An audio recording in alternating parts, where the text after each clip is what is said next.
What's up, guys, and welcome to the Duke Wisdom podcast again. I apologize for straying from the two drop a week model so much, but it's gotten to be a busy time of the year for me. A lot of stories stacking up and piling up from a lot of different places. I've got stuff that I'm doing for Duke Wisdom, stuff that I'm doing for like 4 or 5 other places. So it's stacking up, man, and things are getting a little bit worrisome at times, but I'm all good.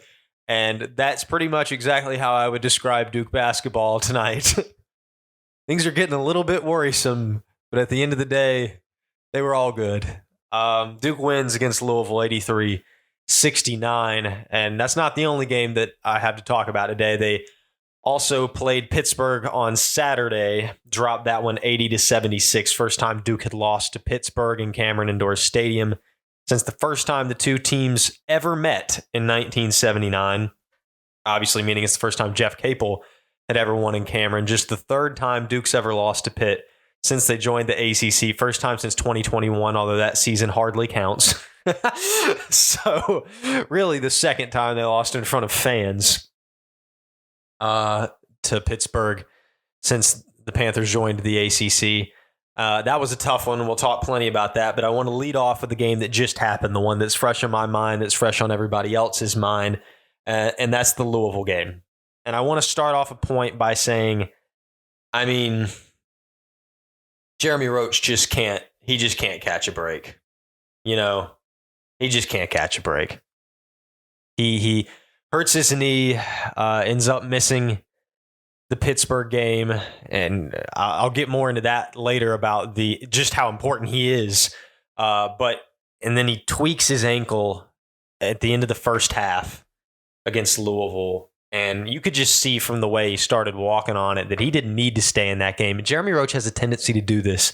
This is maybe the third time he's sustained an injury in the last 2 seasons. And anytime he does it, it doesn't matter if it's a big enough injury to take him out for 1 game, 4 games, whatever. He immediately tries to play on that injury. And that's just who he is. He does not want to come out of that game. He got it wrapped, went back out there, went to the locker room for halftime, lost a little bit of adrenaline, and still tried to come out there in the second half and play. Obviously, he couldn't. He wasn't mobile enough to stay out on the floor. But the fact that he even tried was extremely impressive and a real testament of his character and his grit. And you could see it in his face sitting there on the bench. You can't help but feel bad for Jerm, man, to come back, do all that rehabbing, come back, the team wasn't able to win a game that you had to sit out. And then, they get into a close battle with the worst team in Power 6, and you got to be extremely worried. But what a testament to just how important Jeremy Roach is for this team. And I will talk about that point more than just now, more than just once during this episode. And to those of you in the offseason who said that Jeremy Roach didn't add anything besides experience to the team, said that the team didn't need him, they had plenty of depth at guard, he wasn't going to get any better, I have one thing to say to you. Your apologies are way, way past due. And we have definitive proof that all of those statements are just flat out untrue. So, yeah. Anyway, Jeremy Roach in the game, Duke's up 18 with about 5 minutes to go in the first. And up to that point, they looked pretty good. The ball movement was crisp. Flip was passing well. Jeremy was passing well. Tyrese was passing well. And then Jeremy Roach goes down. Suddenly, immediately, Louisville goes on a 7-0 run. That's no coincidence. Duke looks a lot less energized. They have a lot less direction when Jeremy Roach isn't on the floor, and it's because he's the best decision maker on the floor for Duke, without a doubt. And he is the captain. He's the leader. He's the vocal leader. And I think even more importantly than that, he's the leader by example. And without him on the floor, Duke just sort of crumbled for a while. Leading into the half, they ended up still leading by 11. And you thought, when you saw Jeremy come back into the second half, you're thinking, okay, maybe he's all right. Duke's going to blow this one back out. When Roach was still as ginger as he was on that ankle, you had to think, okay, and he came back out. the thought has to be at that point, well, okay, maybe they're not as good as we think in this game. And that leads me to my next point, that this team is very easy to rattle. It's very, very easy to rattle this team. Even when they have a good lead, they get a bit complacent in those moments. You know, they got that 18-point lead and the urgency sort of seems to just flush right out of them. They're like, well, we've got the lead, we're playing well. They don't have that sense of urgency that's like, we just lost to Pitt, now we're playing Louisville. Let's bury these guys by 30 or 40, that kind of killer instinct that we wear black because it's their funeral, RJ Barrett type beat. You know what I'm saying? And that in those moments, it seems like this team sort of lacks that quality right now. You know, and then when the other team creeps in, that 7-0 run Louisville went on, this team gets a little rattled. And when you've got a close game that sometimes can lead to a bad loss, like it did in the Pitt one, they were able to avoid that in this one. And I think a big part of it is, well, Louisville's worse than Pitt. 1, 2, Mark Mitchell. And I'll get more into Mark Mitchell because Jeremy Roach wasn't the only absence last Saturday against Pitt. Down the stretch when this game was consistently like a 5 or 6 point game or so, I think Louisville even got it down to a 1-possession game at a point. The defense for a while just couldn't get stops down the line. And as soon as Louisville got a little bit of confidence and really got the crowd into it, I guess it was just good luck to Duke because the Stripes were calling foul after foul after foul after foul. And that was keeping, Louisville in the game. And it made it very difficult because even down the line with Tyrese Proctor making big plays, and I'll get more into his play later, there was sort of this difficulty for Duke to pull away, even though offensively it looked like they were making the plays to do so. Proctor was making the plays to do so. And Louisville wasn't really seeing the ball go in on field goal attempts, but they were hearing that whistle blow and they were making their free throws, and for the most part at the end of the game, not so much as a whole, and that kept Louisville hanging around until the last few minutes. In the last few minutes, they found it at the very end. They found themselves at the very end of this game. And at the end of the day, it's because Duke was just a better team. Really. Did they play better? Did they play harder?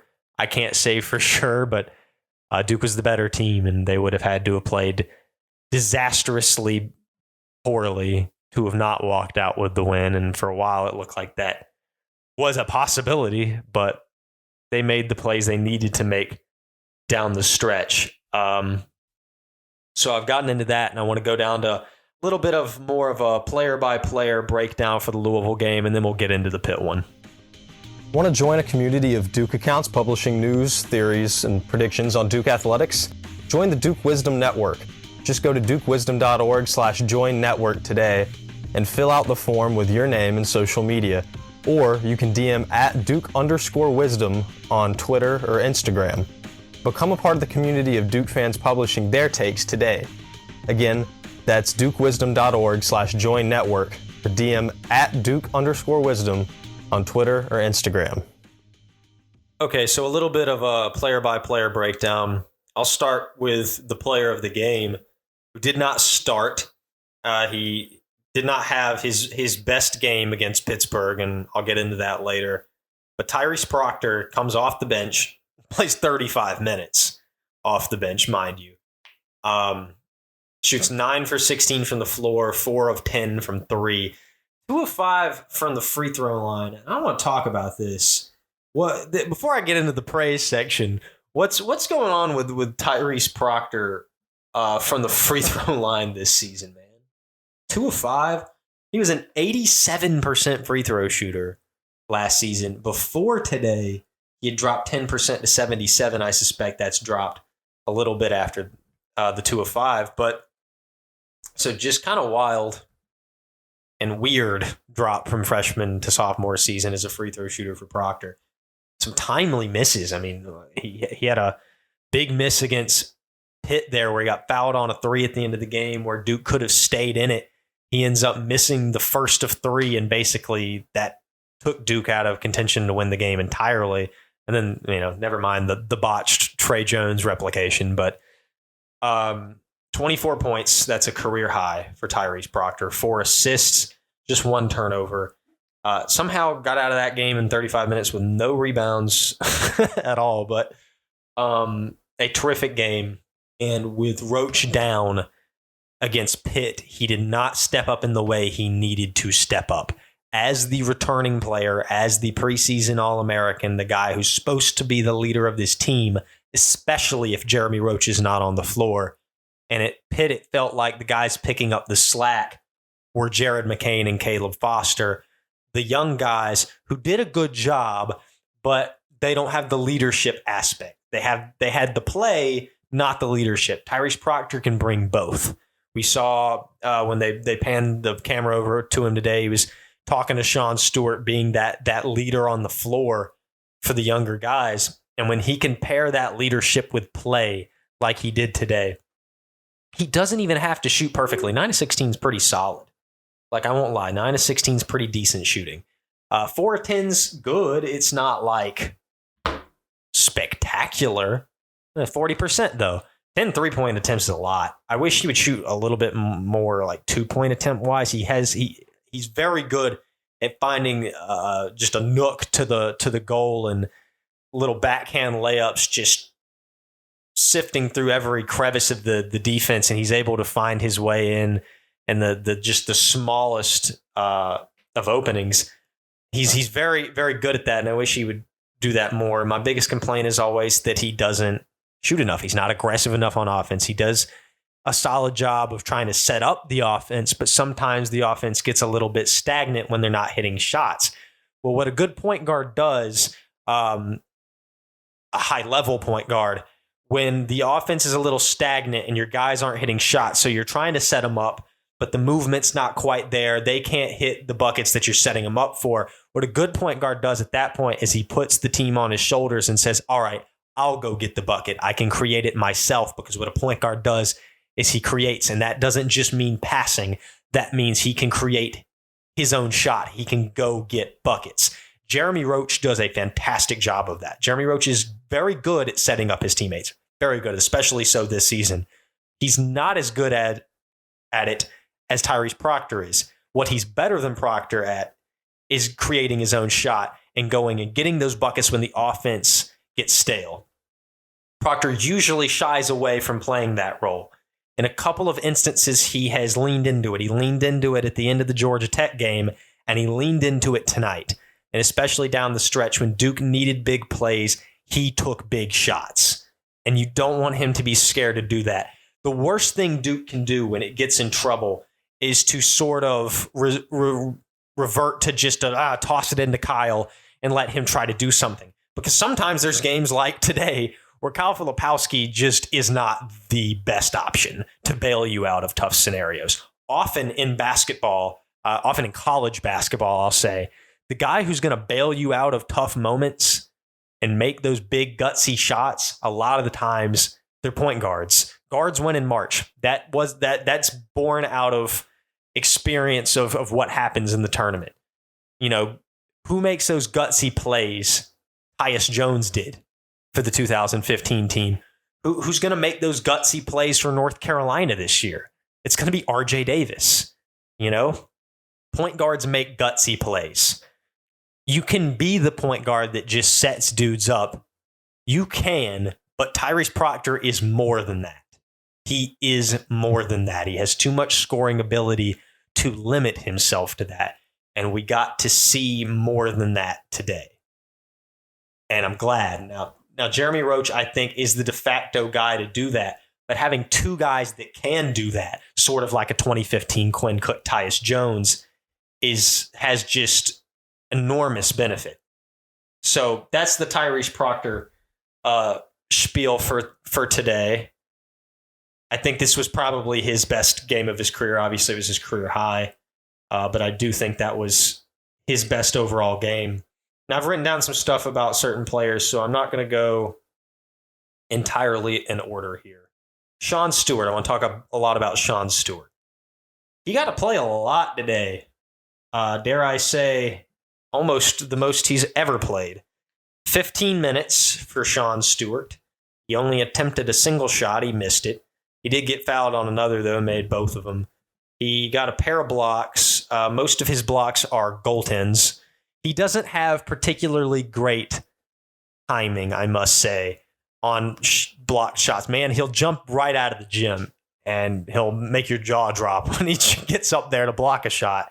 But oftentimes he doesn't time it exactly correctly, and the shot's on its way down. His most impressive block may have even been a goaltend, but it still was awfully impressive that he got up and knocked that shot away. He only scores 2, doesn't make a single shot, 4 fouls. Still, though, he was extremely impactful in this game. He had good impact in the spare minutes he played against Pittsburgh. And a lot of fans were like, well, why not play him down the stretch? He was valuable. Why not play him down the stretch? Ryan Young got those minutes down the stretch. That didn't go Duke's way like it did against Georgia Tech. So today, John Shire decided Sean Stewart's going to play more. He's athletic. And I guess he figured out at some point, if Sean Stewart's going to play a big role next season, you kind of got to put him in the game, this season. Vet him a little bit. Sean Stewart is nowhere close to being ready as an offensive player to put points on the board. I don't think he's going to get to that point this season, to be totally honest. He gets a little ahead of himself. His hands are certainly not there. Defensively, even, he fouls a little more than he should. His shot blocking, his timing isn't fantastic, but his raw ability and skill is very evident.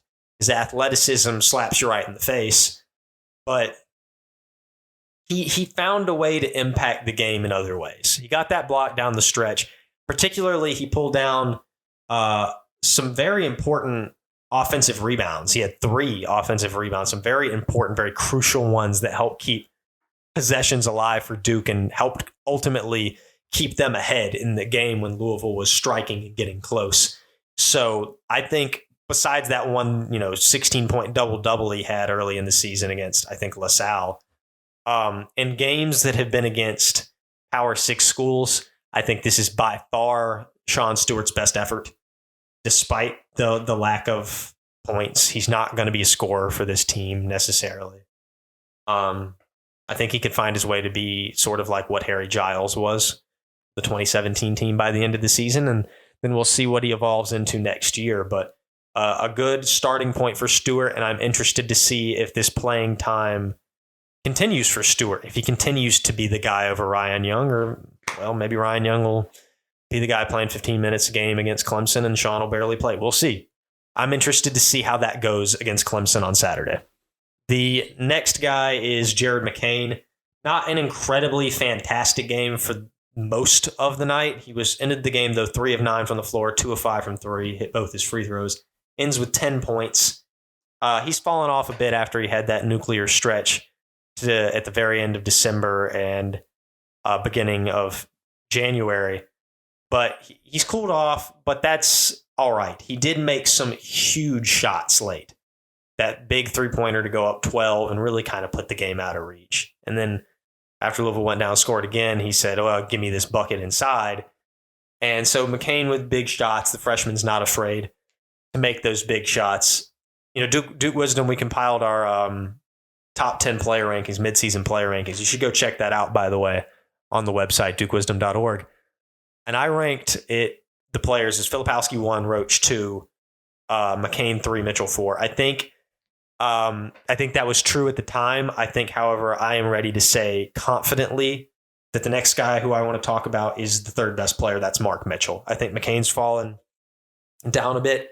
Mark Mitchell had, I think, what is his 4th 20-point game of the season. Instant impact in this game. 8 points very early. He ends with 20 and 12, another double-double for Mitchell, I think his 2nd of the season.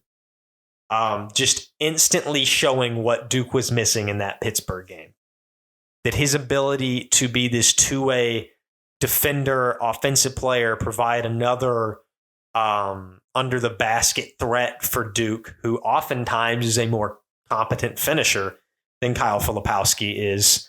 Hasn't been the guy that can stretch the floor like he was last year, but Mitchell has been incredibly important, is incredibly important to this basketball team, and he proved it today with another huge 20-point effort, often an unsung hero. We hear about Roach not playing, but Mitchell not playing is Maybe almost as important, if not even more important, especially in select matchups. I'll get more into that. Kyle Filipowski looked bad. What's new? 6 of 16 from the floor, 1 of 6 from 3, killed that 42% or whatever he was on. Missed a pair of free throws at a point. Yet somehow the man had 17 points, 15 rebounds, and 5 assists. He is a mystery. He's an elusive,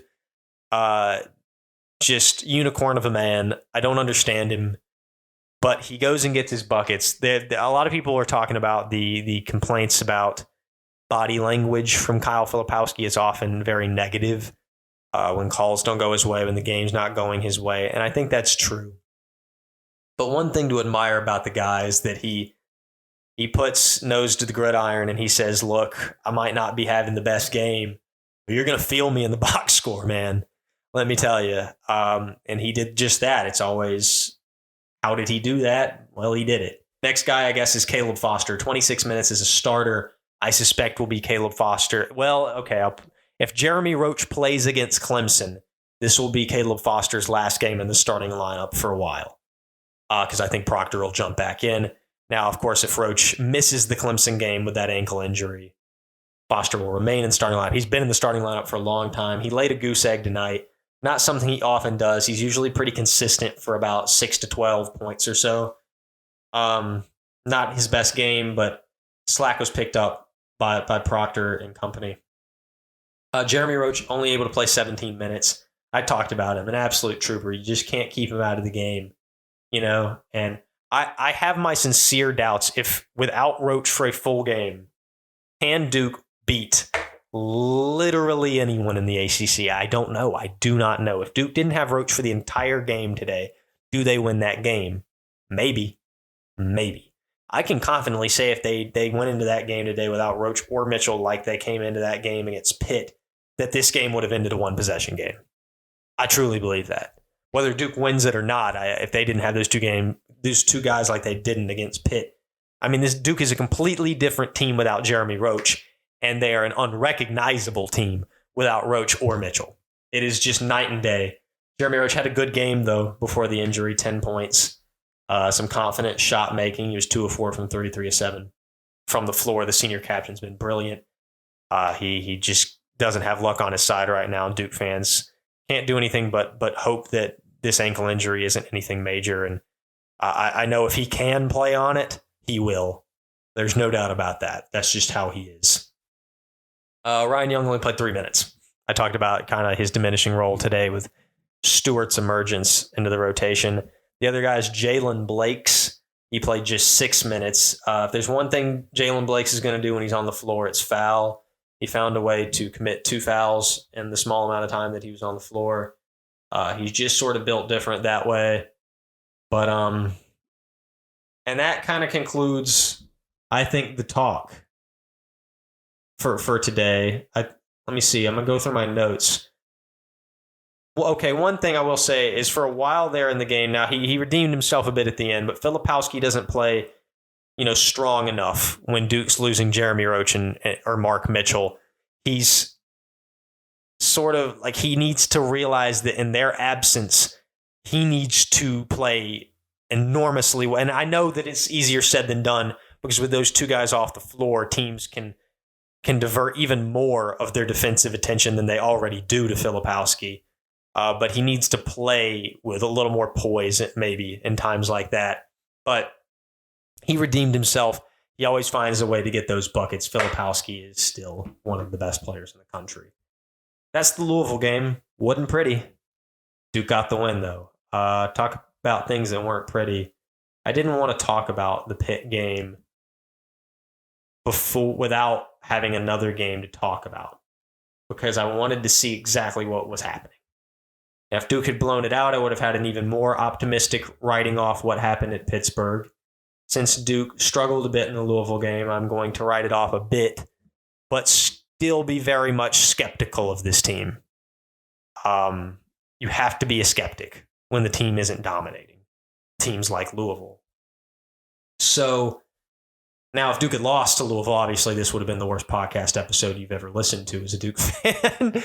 But Basically, Blake Hinson played out of his entire mind. He shot 7 of 7 from 3, 8 of 10 from the floor. I can't believe he only had 24 points, honestly. And there was a point in time in which the rest of Pitt's roster was 1 of 10 from 3, but 8 of 17 as a team because Hinson had made all 7 of his. They ended the game 50%, 10 of 20. Not a whole lot you can do about that, to be totally honest. Duke played honestly okay. A few of their players did. Filipowski ended up with 19 points. He hit 3 3-pointers, 16 for Foster. He got player of the game, had a great game. 3 steals, 5 assists, 6 rebounds. Fantastic in Roach's absence. 20 points for Jared McCain was great. Tyrese Proctor could have done a whole lot more. He only had 1 assist and 11 points. He could have done a whole lot more.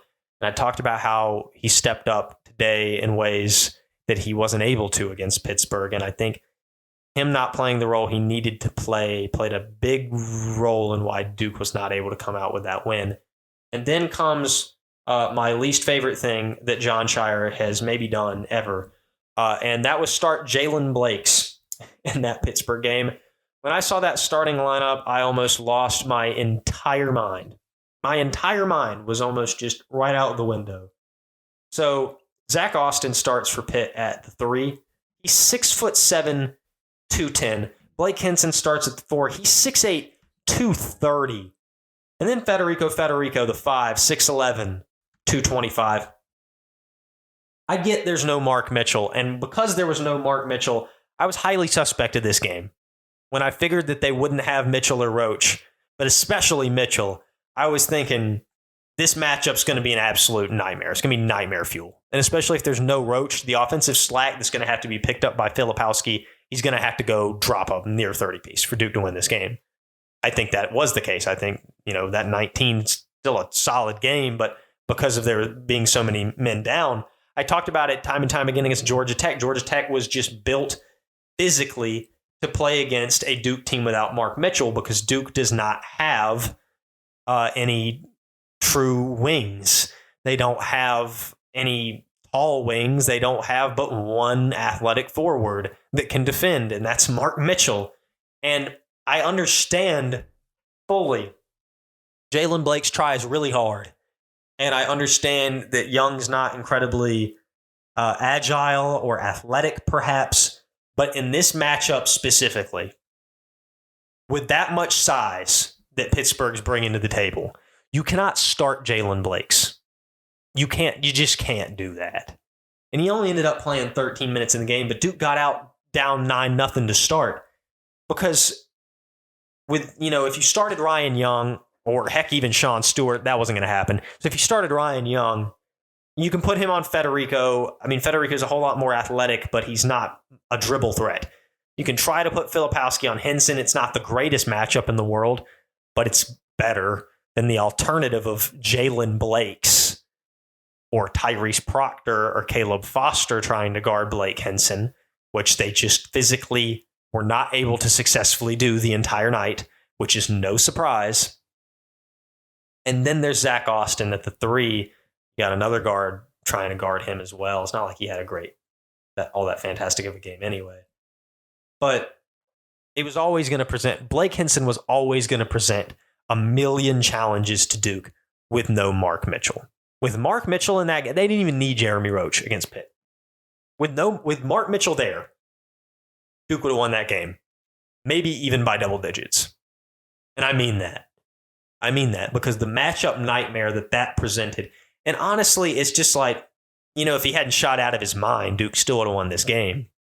But even if he was hot like that, Mitchell could have taken him out for a few. He could have taken a few of those shots off the board, basically, and Duke could have ended up winning that game.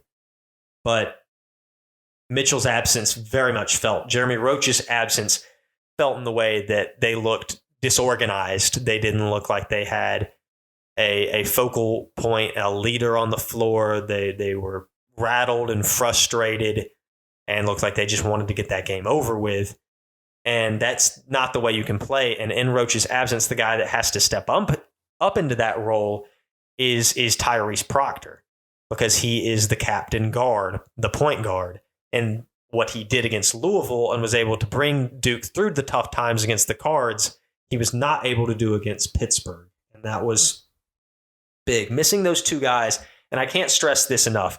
People are saying there's no excuse to lose to this 1-5 Pitt team, 1-5 in ACC play, Pitt team at home. There's no excuse. Doesn't matter if you don't have Roach and Mitchell. But here's where I stand on this. In terms of the role that they play and how important they are to the team, Jeremy Roach is basically this team's equivalent to Quinn Cook from 2015, and Mark Mitchell is this team's equivalent to Justice Winslow. If you took Quinn Cook and Justice Winslow off the 2015 team, I don't know if Duke could have beat anyone in the ACC on a given night. It didn't matter if they had Jahlil Okafor and Tyus Jones, because then so much defensive attention is on both of them, and then you're forcing Matt Jones, Emil Jefferson, Marshall Plumlee, and a freshman, Grayson Allen, to pick up all that slack. And it's like, can they do it? And that all the depth is deplenished, just like all the depth was deplenished against Pittsburgh, with the bench only being Ryan Young, TJ Power, and Sean Stewart. Young forced to play 26 minutes. And with Jalen Blake's in the lineup, it's just tough to pull that off. Without two of your top three most valuable players, most teams lose to anyone in Power 6 without your two of your top three most valuable players. That's just how it is. And people will fight me saying that 2015 team wouldn't lose to a one-win team in the ACC. Well, Pitt's not actually a one-win team in the ACC. They're going to end the season with a handful of wins at least. They're not that bad. But I can tell you right now that 2015 team had to go to overtime with a Virginia Tech team that only won two games in ACC. They went 2-16 that season. If you take Quinn out of that game, they lose. If you take Justice out of that game, they lose. Take both out, they're definitely losing that game. And so to me, it's like, 2015 would have even been in a better position if they lost Winslow than Duke losing Mitchell this season, because at least they had Emil Jefferson to fall back on, an athletic defensive big, or forward rather. Duke doesn't have that. When they lose Mark Mitchell, they can't replace him with anyone of similar position. They can replace him similar height with TJ Power, but he cannot defend in the way Mark Mitchell can. He doesn't play in the same way Mark Mitchell plays in. So your choices are to just play Ryan Young, who does not play in the same way that Mark Mitchell plays either, or it's to go for guards, regardless of how big the team you play is. And that's very frustrating. The way this team is built is a little frustrating at times, and I've seen people saying, well, it's because Duke didn't go get that shot blocker in the portal. That was such a mistake. And I can't stress how difficult it is for Duke to use the transfer portal. Duke, with its academic caliber, is very similar to Michigan with the Caleb Love scenario. That is a transfer of credits multiple years into college is incredibly difficult to do at Duke because you can't get those credits transferred. So you're not going to really see multiple year transfers. Freshmen might be more inclined to come in because, they don't want to lose those transfer credits either. So honestly, it's not ideal even for a transferring freshman, especially with what the portal looks like now. You can go anywhere you want. But it's a little more ideal, I guess, because they're at the beginning of their college career. They're not losing out on so much. And then in the graduate transfer portal, you got to be going to the grad school at Duke University. So that's why Duke's landing Ivy League guys or dudes from pseudo-Ivies like Northwestern and Marquette and Stanford. So that's basically the options Duke has available to them. There's not a lot available to them in the portal. There is a reason Duke has not utilized the portal as much. But I also think developing players is, in the long run, a lot better for the program. And you may disagree with me on that, but that's where I fall on it. I think that Shire did a good job of constructing this roster, but its weak point is with Mitchell out. Positionally, it presents a lot of issues for Duke basketball. He plays such a pivotal role. I can't even imagine what would happen to this team if Kyle Filipowski got injured. Just positionally, it would be a nightmare. That's nightmare fuel. So not your ideal game against Pitt. They bounced back, though, against Louisville, I will say. Not exactly the best game or the best bounce back. If you're Duke, the only way to make yourself feel better is if Jeremy Roach is healthy and Duke beats Clemson on Saturday. If Jeremy Roach isn't healthy, Duke's going to have a really tough time knocking off a Clemson team that really wants to prove itself. Clemson has taken a lot of lumps on the head to most of the upper teams in the ACC. They need to prove themselves. Really, the only way they have to do that right now is to beat Duke, to walk into Cameron and beat Duke. They just saw Pitt do it. They know that they can do it. And Duke has to prove that definitively they are the second best team in the conference. If they can't beat Clemson, then it's not as definitive as maybe we'd like to think. Duke needs to definitively shut that down and say the only team above us right now is Carolina, and we're playing them pretty soon, and we'll see how that one goes. Right now, I'd wager it wouldn't go very well for Duke, but if they can get healthy and work their way through the next couple weeks, it might go a little better than we anticipate. But a wild week for Duke. A whole lot of wild games, wild action. We'll see how the Roach injury goes. That will very much inform how Duke's going to play in the Clemson game. But for now, I'm signing off. Make sure to like and subscribe to the podcast wherever you're listening to it. Follow Duke Wisdom on Twitter, Instagram. Go join the Duke Wisdom Network. Get to writing, get to talking with us. Thanks so much for listening, as always, and I'll talk to you guys.